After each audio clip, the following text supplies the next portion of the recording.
Ikopen University atau Universitas Koperasi Indonesia ini yang telah melewati perjuangan, yang melewati proses pengorbanan, perubahan bentuk ini betul-betul membahagiakan. Perubahan bentuk ini betul-betul menyenangkan dan melahirkan keindahan sehingga generasi-generasi percaya dan tidak ragu untuk bergabung di Ikopen University ini dalam menimba ilmu dan memiliki pendidikan yang berkarakter, unggul, dan juga kreatif.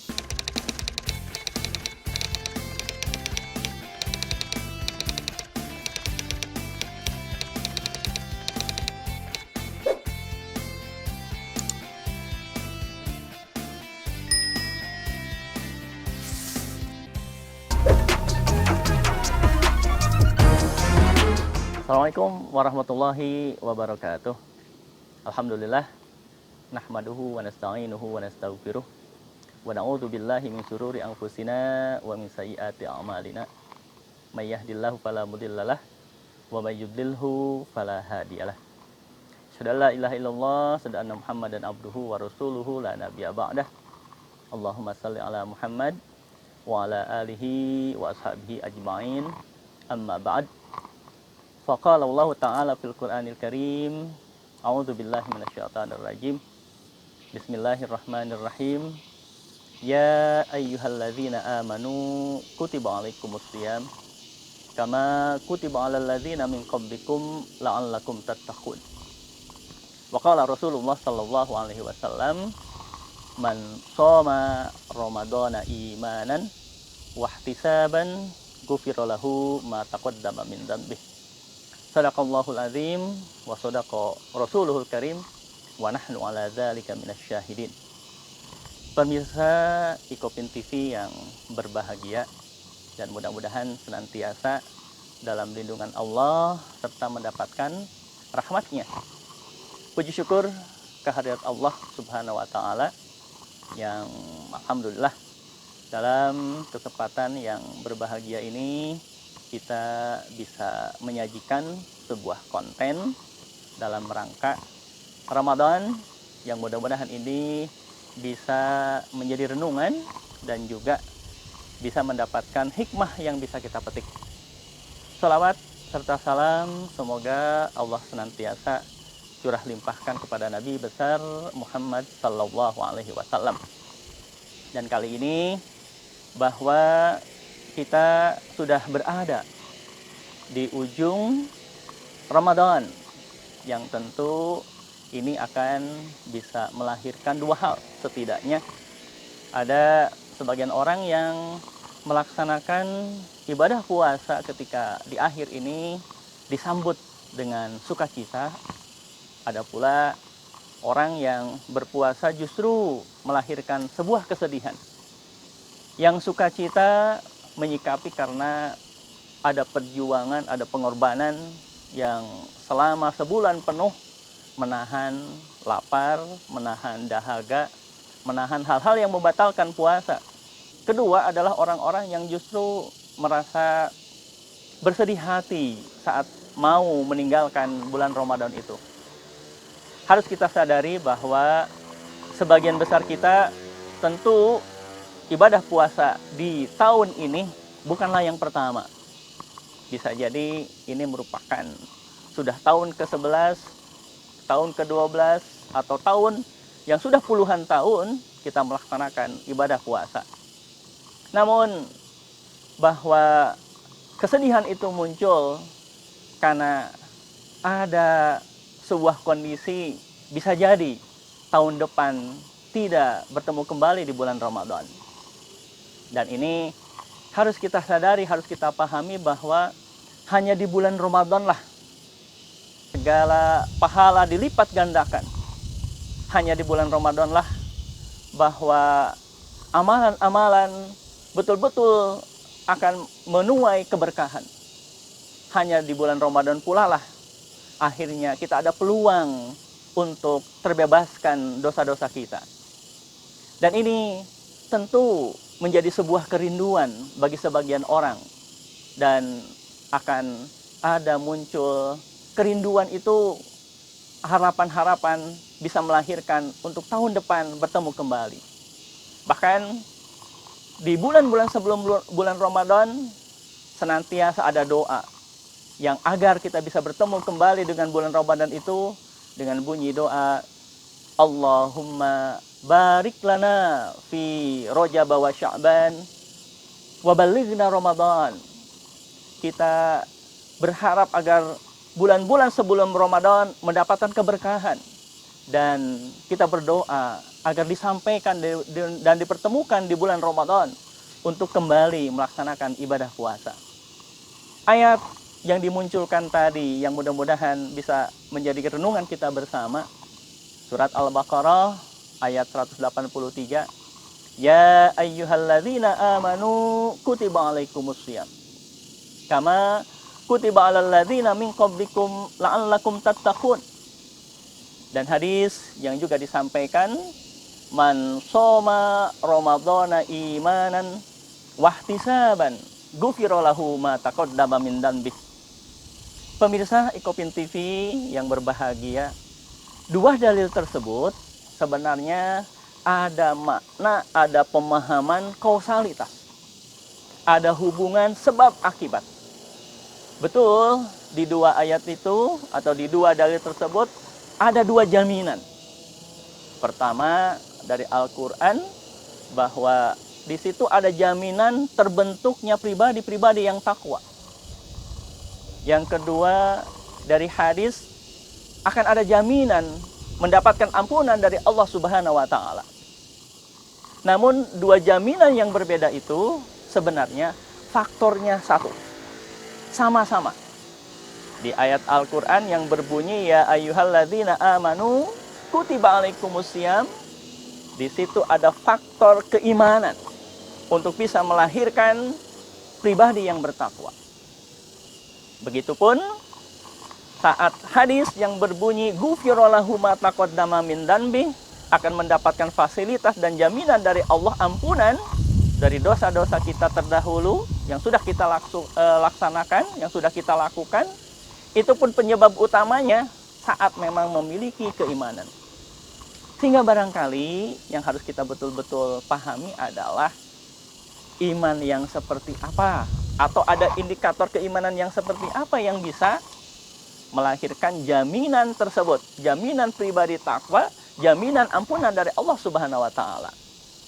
Setidaknya kalaupun misal kita harus memunculkan dalil yang lain untuk melahirkan kondisi, posisi yang beriman itu seperti apa, kita pahami dari surat Al-Asr yang berbunyi A'udzubillahi minasyaitonirrajim, Bismillahirrahmanirrahim.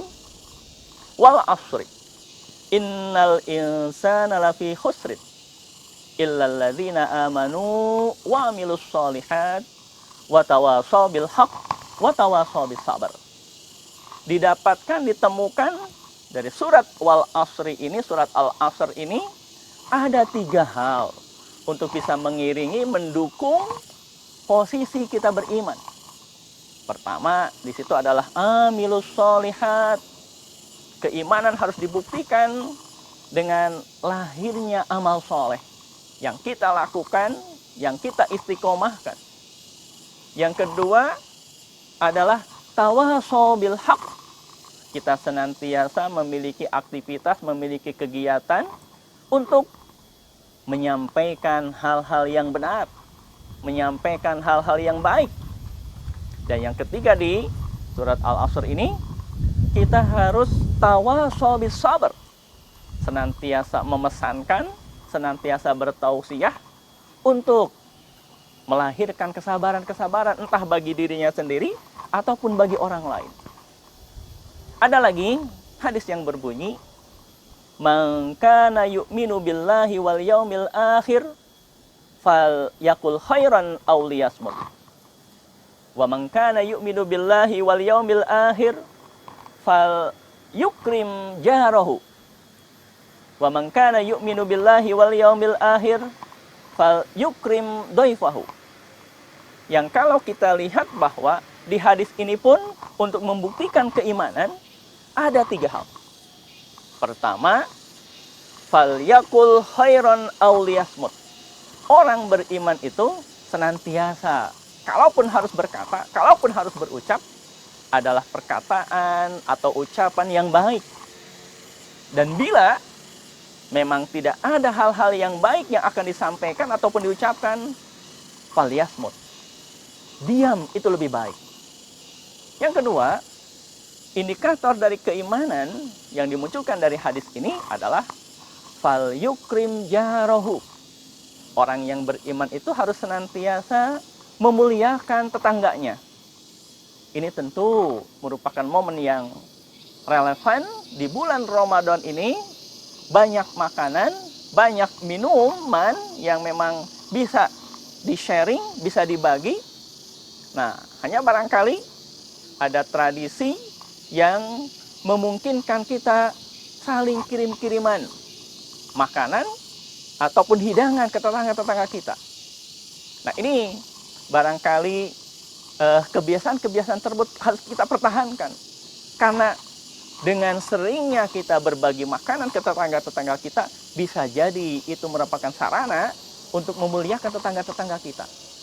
Dan ini indikator dari sebuah keimanan.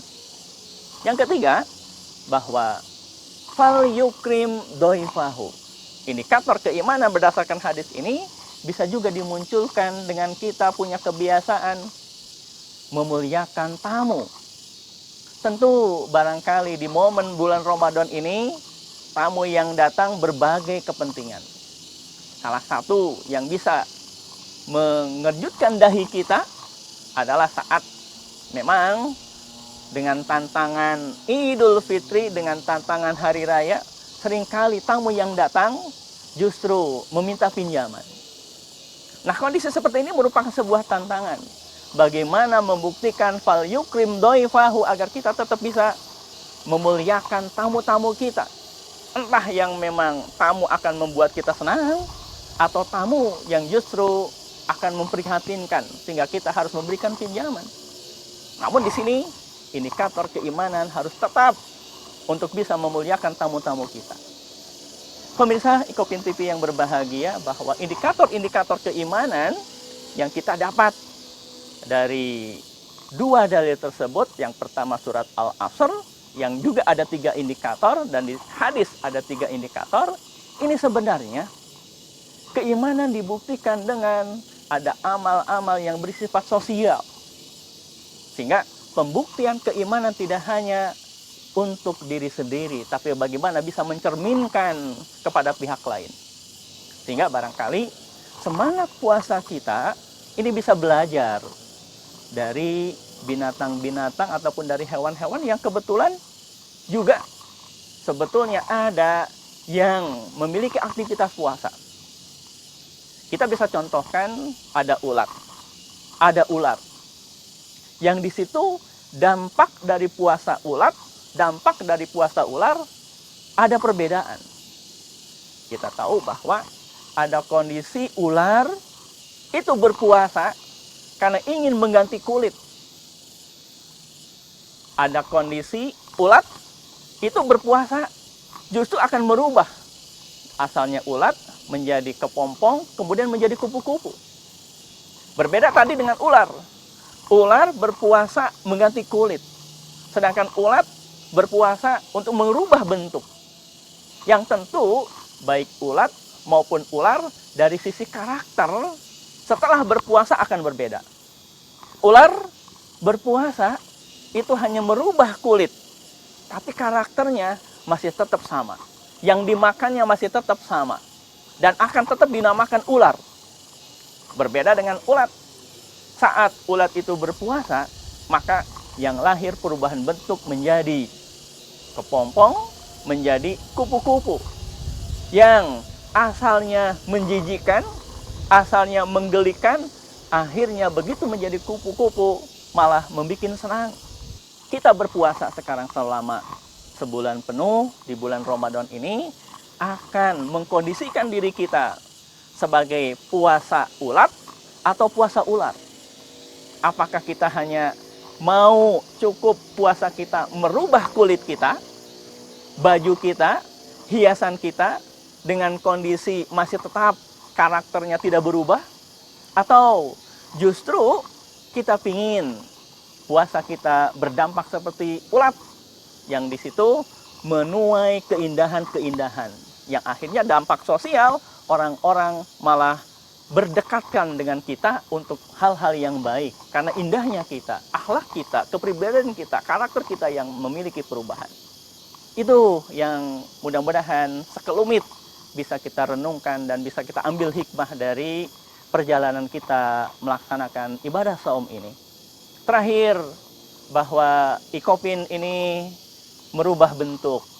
Yang ini mudah-mudahan merupakan sebuah bentuknya seperti ulat yang asalnya Institut Koperasi Indonesia menjadi Universitas Koperasi Indonesia.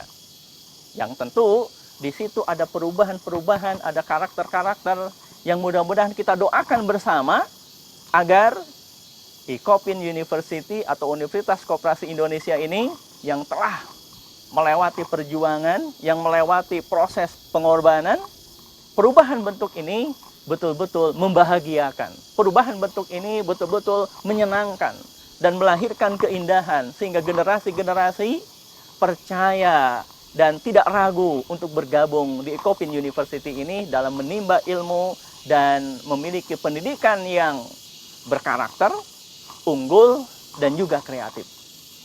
Itu kita doakan bersama, mudah-mudahan agar Ikopin ini senantiasa jaya, berlangsung, dan juga betul-betul mendapatkan kejayaan dan kemajuan yang luar biasa dalam rangka mengembangkan ekonomi rakyat Indonesia serta dengan semangat koperasi.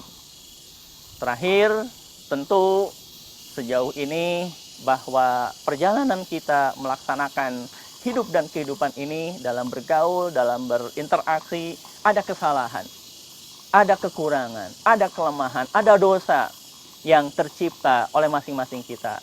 Sehingga patut dan layak bagi kita untuk saling memaafkan. Minal aidin wal faizin. Taqabbalallahu minna wa minkum. Wabillahi taufiq wal hidayah. Wassalamualaikum warahmatullahi wabarakatuh.